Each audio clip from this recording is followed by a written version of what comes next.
Voilà, donc maintenant on va parler des 6. Euh,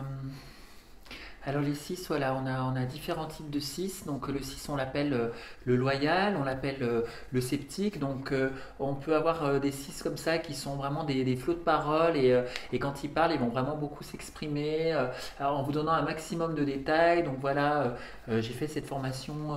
par exemple, ils vont vous dire j'ai fait cette formation en énéagramme et j'ai trouvé que c'était un outil vraiment intéressant de par déjà son origine, de par son histoire, parce que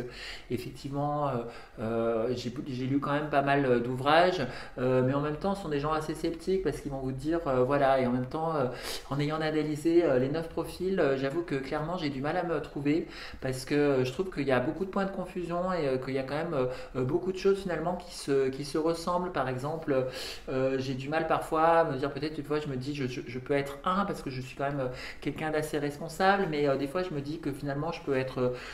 3 aussi parce que j'ai quand même ce côté battant et puis j'ai le côté organisation qui finalement on peut retrouver ce côté organisation chez les 1 comme on peut le retrouver chez les 3. Donc moi en tant que 6 qui suis quelqu'un aussi d'organisé, finalement j'ai du mal à savoir est-ce que je suis 1, est-ce que je suis plutôt 3 ou est-ce que je suis plutôt 6 parce que finalement je me rends compte qu'il y a quand même pas mal de points qui se ressemblent et du coup bah, je me demande si c'est un outil que je vais vraiment pouvoir utiliser parce que moi j'aurais aimé quelque chose d'un petit peu plus clair et d'un petit peu plus précis parce que je trouve que finalement c'est un manque de fiabilité comme outil ou alors ça nécessite vraiment d'être très pointu sur le sujet et d'ici là que j'arrive moi à devenir très pointu sur le sujet,